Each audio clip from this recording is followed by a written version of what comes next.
The loudest man in the room is often the weakest truth.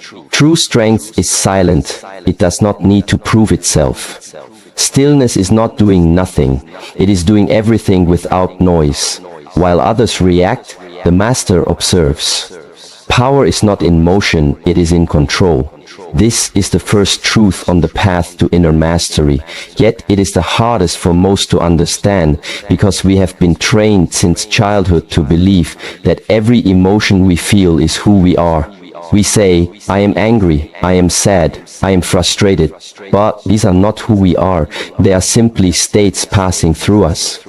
Imagine a clear blue sky and clouds drifting across it. Your emotions are those clouds. But you are the sky itself, unchanging, unmoved.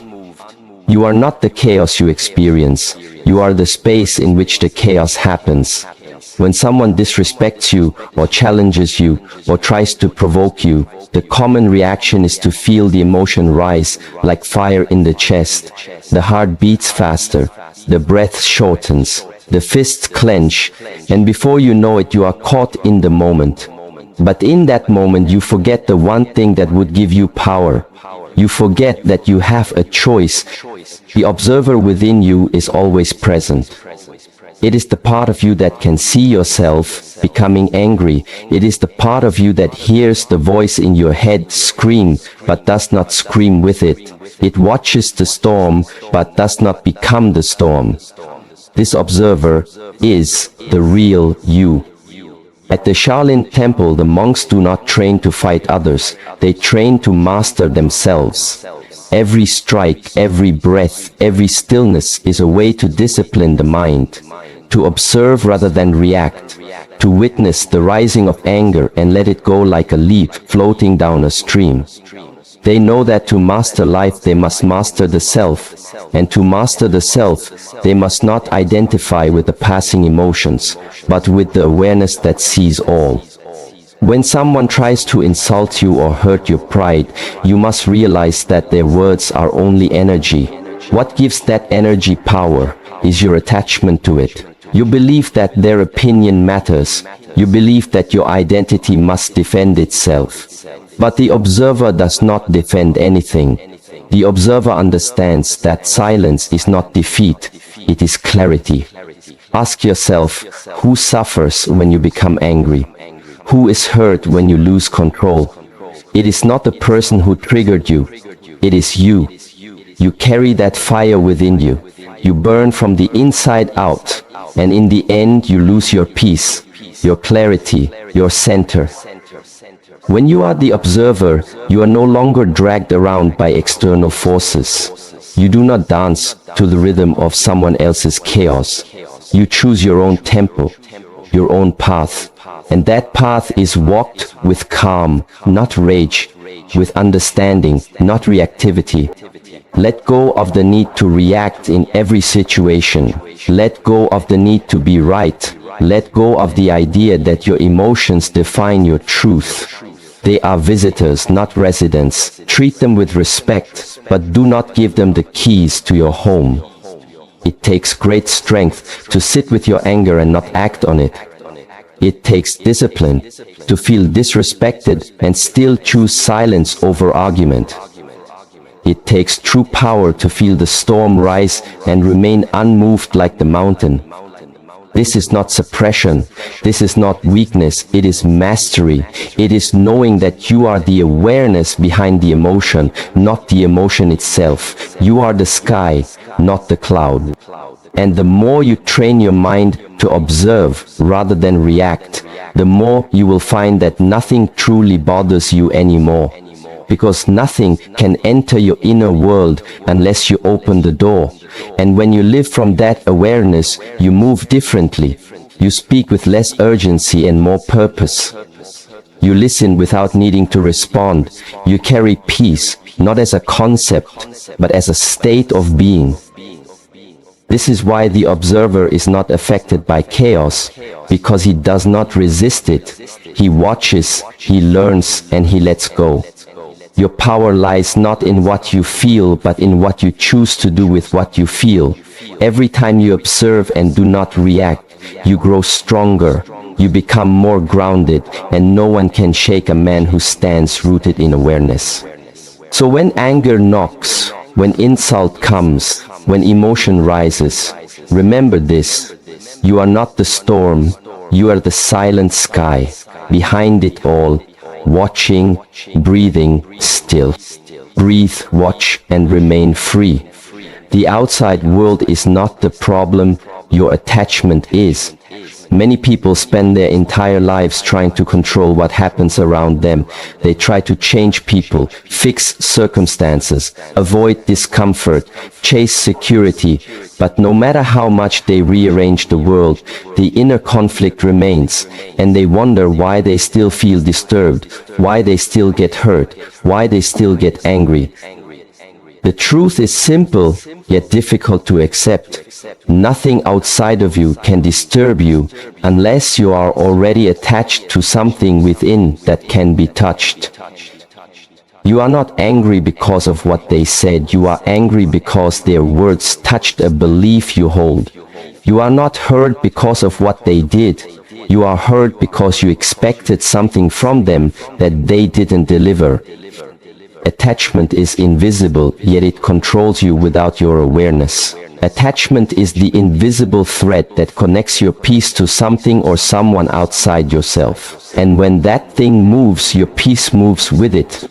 At the Shaolin Temple, the monks practice detachment not because they do not care, but because they understand that freedom cannot exist where attachment does. When you are attached to approval, you become a slave to praise. When you are attached to comfort, you become afraid of discomfort. When you are attached to people, you lose yourself. Every time they change, people will come and go. They will agree with you and then disagree. They will love you and then leave you. The weather will shift. The seasons will turn. The world will not stop for your expectations. And if your peace depends on the world meeting your expectations, then you will always be at war with reality. When something bothers you, ask yourself, what am I attached to? What belief is being challenged? What identity is being threatened? Most of the time, you will find that your suffering is not caused by the situation itself, but by the story you are telling yourself about what it means. If someone ignores you and you feel disrespected, it is not the act of being ignored that hurts you. It is your belief that you must always be seen. It is the attachment to being acknowledged that causes the pain, not the silence. If someone succeeds and you feel envy, it is not their success that creates your discomfort. It is your attachment to comparison, your belief that their rise somehow reflects your failure. This is why the Shaolin path is not about controlling the outside, it is about mastering the inside. The moment you release attachment, you become untouchable, not because nothing happens, but because nothing shakes your foundation anymore. Detachment is not a rejection of life, it is a deeper embrace of it. When you stop clinging to how things should be, you begin to see them as they truly are. You become present, not reactive, grounded, not shaken. You stop fighting with what is and start flowing with it. If someone disrespects you and you are not attached to being respected, you will feel no inner resistance. If someone disagrees with you and you are not attached to being right, you will feel no need to argue. If someone leaves and you are not attached to them staying, you will remain whole, because your sense of self was never built on their presence. Let go of the need to be understood, the need to be right, the need to be in control, the need to have everything go your way. These needs are chains that keep you bound to suffering. It is not the rain that ruins the day. It is your expectation of sunshine. It is not the traffic that frustrates you. It is your attachment to speed. It is not the silence of someone else that hurts you. It is your craving for attention. Life becomes simple.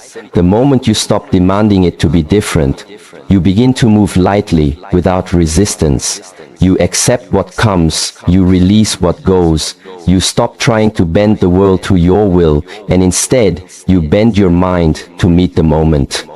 When your peace is rooted in something eternal, not external, you walk with grace.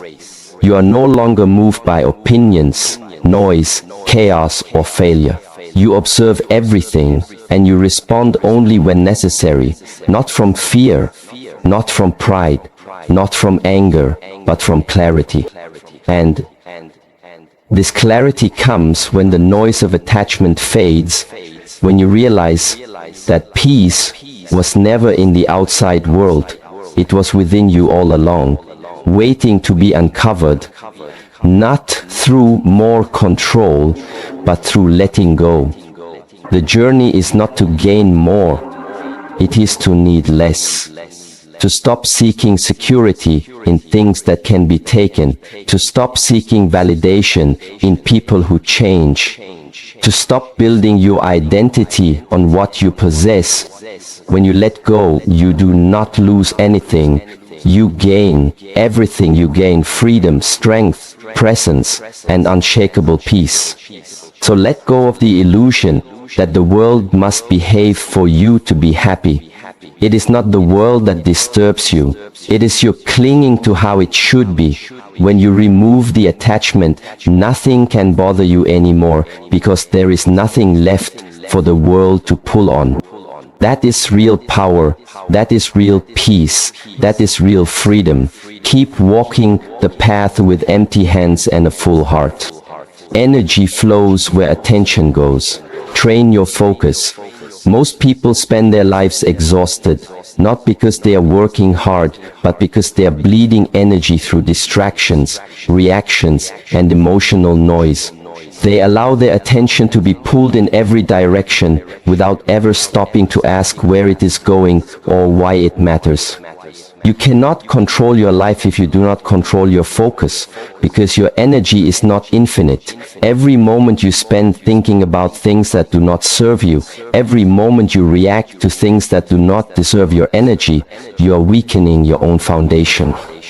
The world is loud and it wants your attention. Everything fights for it. Your phone, your fears, your ego, other people's drama. But the warrior walks a different path. He understands that attention is not cheap. It is sacred. If you constantly focus on what makes you angry, you will become an angry person.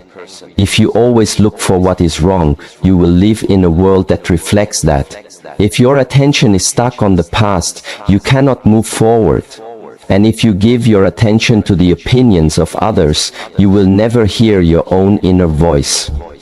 This is why training the mind is not optional. It is essential. Your focus is a blade, and without sharpening it every day, it becomes dull and scattered. At the Shaolin Temple, every movement, every breath, every silence is part of that sharpening. The monks do not only practice martial arts to build a body, they practice to discipline the mind, because a body without a trained mind is wild and dangerous, but a mind without a trained body is weak and unstable.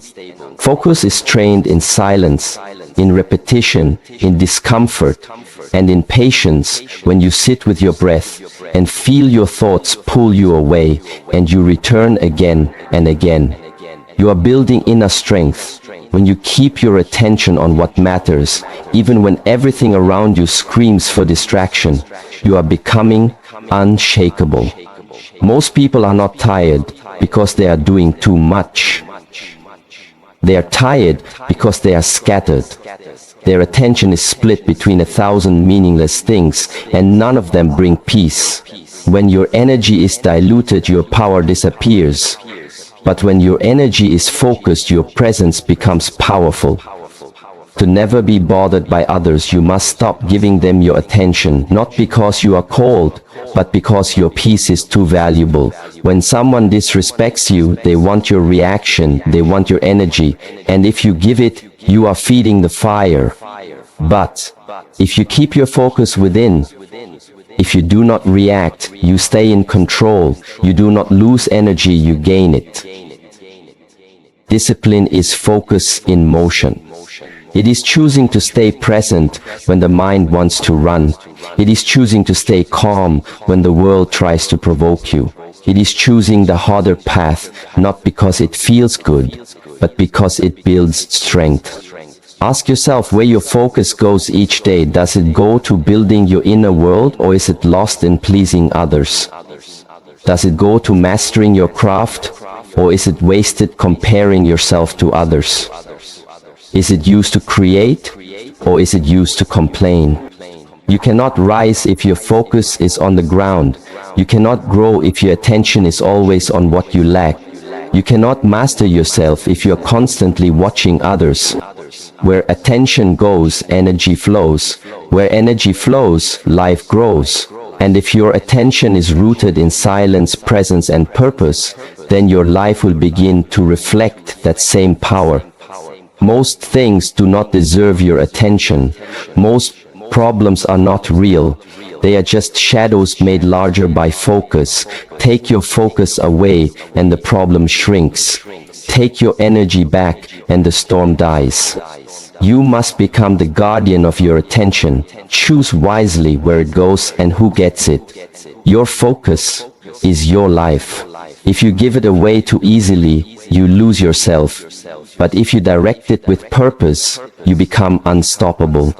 Your peace, your strength, your growth, they all begin with focus. The more you train it, the less the world can disturb you, because you no longer give your power away for free. Keep your eyes on the path.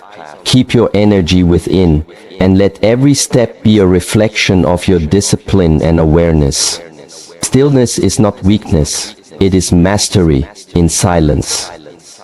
In a world that constantly tells you to do more, speak louder, move faster, the greatest strength you can show is to remain still when others rush to react, to stay silent when others raise their voice, and to stand firm when everything around you begins to shake.